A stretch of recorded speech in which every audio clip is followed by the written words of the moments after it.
અમેરિકાની ઇમિગ્રેશન સિસ્ટમમાં હવે એક મહત્વપૂર્ણ અને ચર્ચાસ્પદ બદલાવની ચર્ચા તેજ બની રહી છે, જે ખાસ કરીને અમેરિકામાં રહેતા ભારતીય અને ગુજરાતી ઇમિગ્રેન્ટ્સ માટે ખૂબ જ મહત્વનો વિષય બની શકે છે. છેલ્લા કેટલાક સમયથી આપણે જોઈએ તો અમેરિકામાં ઇમિગ્રેશન એન્ફોર્સમેન્ટ વધુ કડક બનતું હોય તેવું લાગી રહ્યું છે અને તેની વચ્ચે હવે એક નવો કાયદાકીય પ્રસ્તાવ ધ્યાનનું કેન્દ્ર બની ગયો છે. આ પ્રસ્તાવ હેઠળ હાલમાં ચાલતી આઈસની રૂબરૂ એટલે કે ઇન પર્સનલ ચેક ઇન પ્રક્રિયાને બદલીને તેને વર્ચ્યુઅલ મોડમાં ફેરવવાનો પ્રયાસ કરવામાં આવી રહ્યો છે.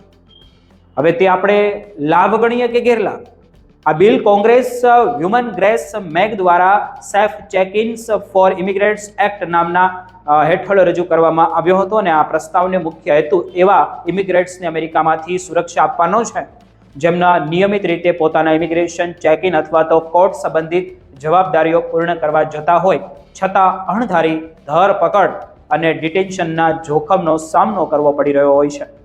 છેલ્લા મહિનાઓમાં એવા અનેક કેસો સામે આવ્યા છે જેમાં લોકો પોતાનો નક્કી કરેલો સમય અને તારીખ મુજબ ઇમિગ્રેશન ઓફિસ અથવા તો કોર્ટમાં હાજર થયા હોવા છતાં આઈસ દ્વારા કસ્ટડીમાં લેવામાં આવ્યા હતા.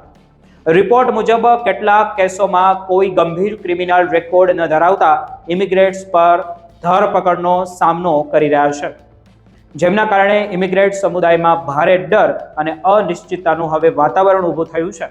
ખાસ કરીને ભારતીય અને ગુજરાતી પરિવારોમાં હવે આ મુદ્દો વધુ ચિંતાજનક બન્યો હોય તેવું આપણે કહી શકીએ, કારણ કે કાયદાનું પાલન કરવા જેવું પણ ક્યાંક જોખમકારક હોઈ શકે કે નહીં તે આપણને ખબર નથી.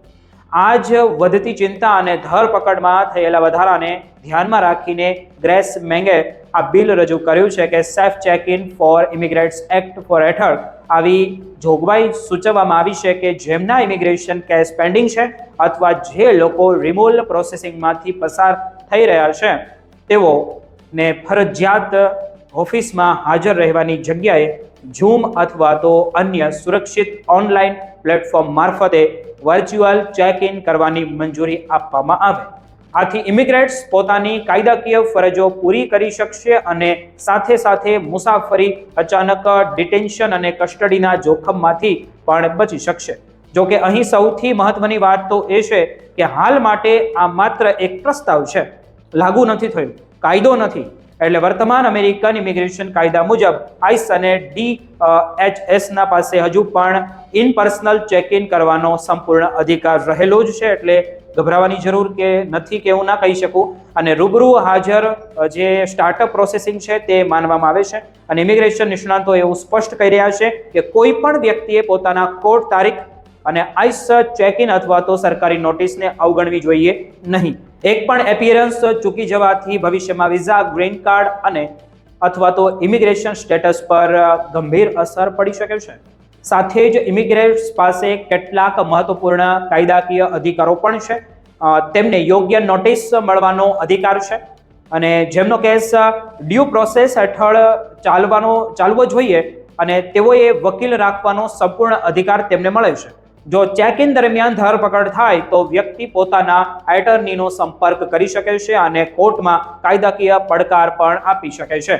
નિષ્ણાતો હવે એવી સલાહ આપી રહ્યા છે કે ઇમિગ્રેન્ટ્સને પોતાના તમામ દસ્તાવેજો, સરનામું, ફોન નંબર અને કોર્ટ કોમ્યુનિકેશન હંમેશા અપડેટ રાખવા જોઈએ, કારણ કે નાની બેદરકારી પણ મોટો કમ્પ્લાયન્સ ઇસ્યુ બની શકે છે.